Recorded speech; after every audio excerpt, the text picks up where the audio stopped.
So Shamima Begum has had her British citizenship revoked. Well, about bloody time, eh?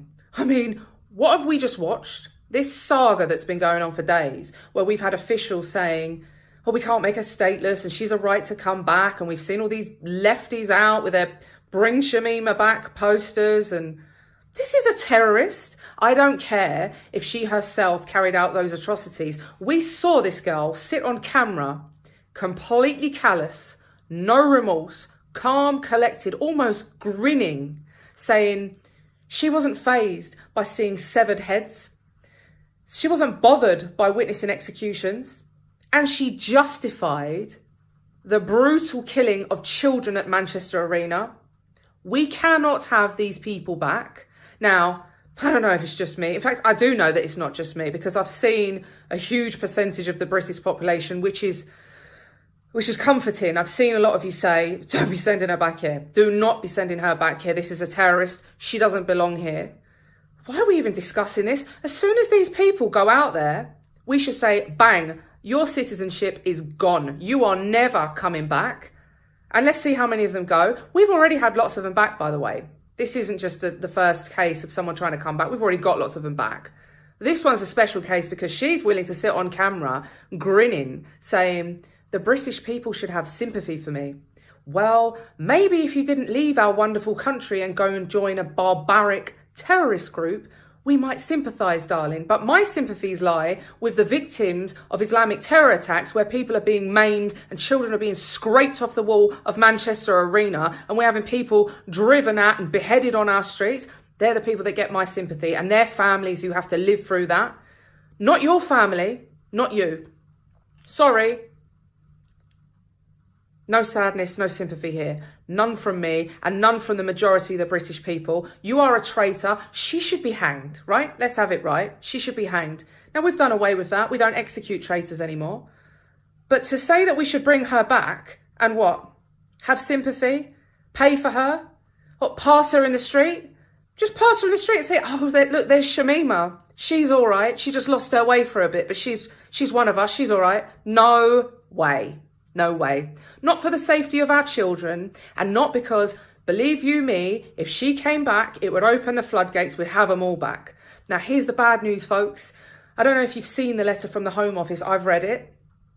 With that letter, which was sent to her family, and the Home Office asked that the family send it on to her, they included the appeal forms so that she could appeal the decision. So mark my words, you know her lawyer who sat on camera and compared her to a World War I veteran? He's going to have those forms in pretty sharpish to try and get her back. So this isn't over. I see the likes of Danny Dyer. Danny bloody Dyer. You're saying bring her back. I tell you what. Are you going to keep her? She's going to move in with you? Is that what you're going to do? I mean, seriously, you want to bring back a woman who is so callous that she will shrug off the killing of innocent British people, children, and you're saying bring her back. Shame on you. Like, what was that about? Brownie points with the state? I don't know. Look, come on, Danny. Ridiculous, ridiculous. The memes are funny. You guys online, you've stuck it on him, and it's been funny, but he deserves it. Anyone who comes out and says bring her back deserves it. And look, while we're on the subject of what's deserved and what's not, do you know I'm currently being made homeless by the authorities in England. I'm a British citizen. I'm not a terrorist. I've never joined ISIS. I'm a British citizen. My home is in Northern Ireland, which is within the United Kingdom. It's British. I'm being told that I'm not allowed to live in my home in Northern Ireland. That would be far too simple. The authorities in England are saying that they're trying to basically extradite me from another part of Britain, which you can't even do, but they're trying to insist that I'm dragged out of my house in Northern Ireland, taken back to England, and I am forced into homelessness, and they are more than happy to do this. And they've just gone to a court, and a court has just upheld their decision to do this to me.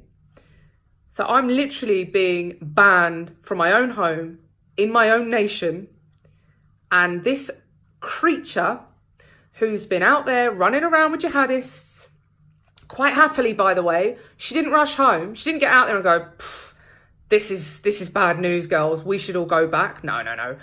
They stayed out there. She stayed out there, had a few kids. And she's been out there for years. Do you know what's happened? Is Russia and Trump have bombed their shit out of them out there. And ISIS is nearly finished. And she's looking around thinking, this isn't fun anymore. We haven't got a stronghold anymore. We can't drag innocent people off the street anymore and cut their heads off and all clap and cheer. You know, the barbarism that we've all seen going on out in Islamic State, that's not happening anymore, so it's not comfortable. So she's thinking, why not come back, get some benefits, get a council house. And do you know what will be next? The husband will probably pop up. He's a Dutch national. We're still in the EU.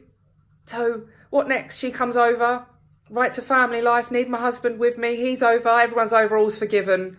Lovely. Don't think so. So as I say, a bit of perspective on this. British citizen, non-terrorist, banned from our own country. Terrorist, big appeals to bring her back. Can't make her stateless. Can make me homeless, but can't make her stateless. Riddle me that one. So you just wait for those appeal forms to go in, folks, because they will be in very soon. And this is far from over. But do you know what I will say is keep those memes coming, because they are in a time where I'm going through a lot of trouble and it's tough. I have to say, I'm quite a tough bird, right? But times are pretty hard at the moment. See your memes and your messages of support. They are lifting my spirits massively. So those Shamima memes, those Danny Dyer memes, those Owen Joan memes, just keep them coming because they brighten up my day. And I'll stay in touch with you all. Thank you all for your continued support, and God bless.